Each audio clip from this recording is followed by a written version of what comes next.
All right, good afternoon. Thank you everyone for coming back for this session. We're going to be talking about Space Force, which, no, not the TV series, the real Space Force. So I'm sure you've all heard about that. The U.S. Space Force is, of course, the newest armed service for the United States. The last time we created a new armed service was the creation of the Air Force in 1947, when we also created the Department of Defense and its sort of current structure. And so creating a new armed service is a pretty monumental sort of change, and of course has created questions about, well, why is the U.S. doing this? Why did we do it? What do we hope to accomplish with it? Is it in fact really necessary? Where did this idea come from? And all that sort of thing. Not the least of which these questions arise is because a lot of our friends and allies have actually also been going in a very similar direction with us, and our adversaries have been going in a similar direction. In fact, prior to the creation of the Space Force, both Russia and China reorganized their own strategic and space forces to put more of an emphasis on space warfighting. And our allies have paid more attention to this. So there's a space command within France. There is a space defense unit within Japan. In fact, actually Japan is talking about renaming them to be an aerospace force rather than the air self-defense sort of forces. So this is not an issue which is sort of confined to the United States alone. But again, the question is why and why now? Now, on one hand, the confrontations in space have a history that go back to the Cold War and, of course, a nuclear standoff with the Soviet Union. But after the end of the Soviet Union, that idea of a major nuclear peer threat declined.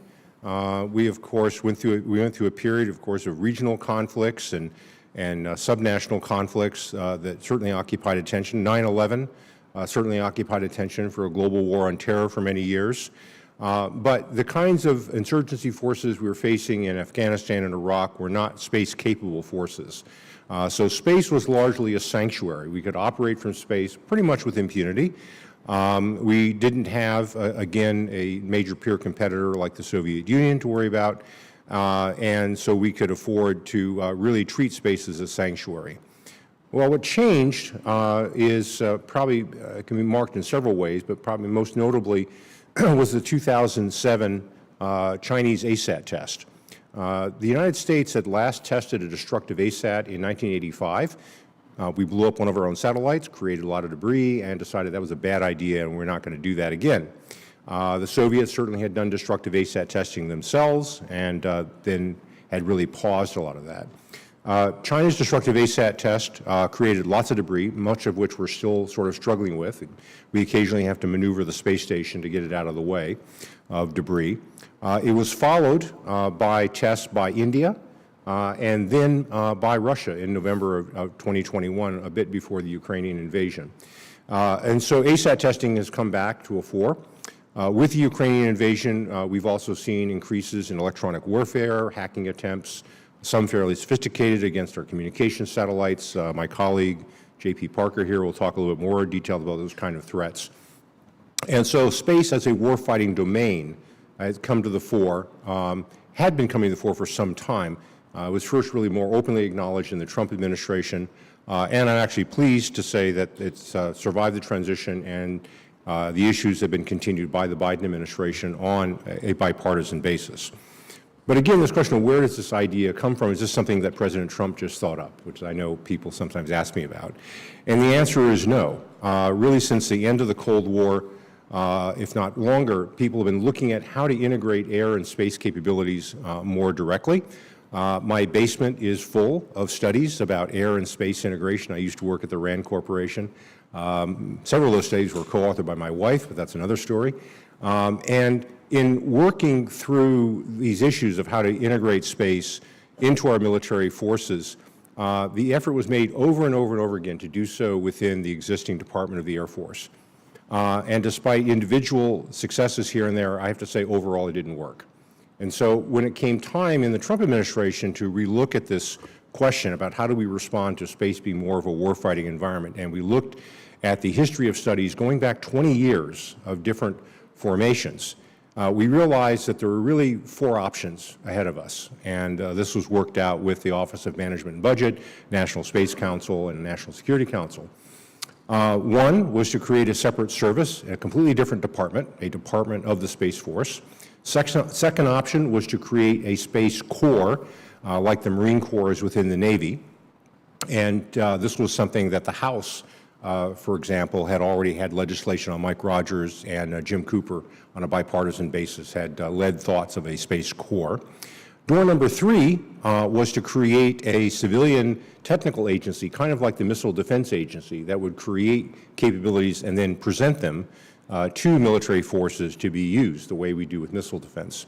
And the last one was to take U.S. Space Command and give it more acquisition authorities, which is unusual, but it's something we do with Special Operations Command. So Special Ops Command, for example, has acquisition authorities. They don't do billion-dollar satellites. I mean, they do things like really cool weapons and different delivery vehicles, so it's a little bit more specialized. But you could give acquisition authorities to Space Command. So those were kind of the 4 options. The President, at the third meeting of the National Space Council, which was one where we were discussing space traffic management and how to deal with the growth of mega constellations and increasing activity in space, becoming more congested and crowded, made the announcement that he wanted to see the creation of a Space Force. Now, this requires congressional legislation. The President cannot unilaterally do this. The President had already decided the creation of a Space Command, another combatant command like CENTCOM, EUCOM, INDOPACOM, and so forth. That's within his authority as Commander-in-Chief. But to create a service requires Congress. And so his proposal to create a service, he was directing the Department of Defense to get to work on a legislative proposal. That meant my office, which was the Space Council, would put together a space policy directive that outlined the policy frameworks and objectives of such legislative proposal, and then it would go to the Hill. So that's what we did, and pretty much one foot in front of the other. After the President's announcement in 2018, the Vice President, my immediate boss, went to the Pentagon to lay it out in more detail, and people said, they're really serious. Okay. And so we began that process, which culminated in December of 2019 with the President being able to sign a National Defense Authorization Act creating the Space Force for the first time. General J. Raymond became the first Chief of Space Operations. And essentially, it was built on door number 2, which was creating a Space Corps within the Department of the Air Force. We decided not to create a separate department of the Space Force at this time. Too much bureaucracy, a lot of overhead, not really a lot of add-on benefit. Might happen in the future, can happen in the future, but not now. And so the idea that Mike Rogers and Jim Cooper, which was then worked on and massaged and accepted by our Senate colleagues, is really the basis of what passed. And so I think what you saw was a coming together of a lot of different forces at once. One, a changed geopolitical environment.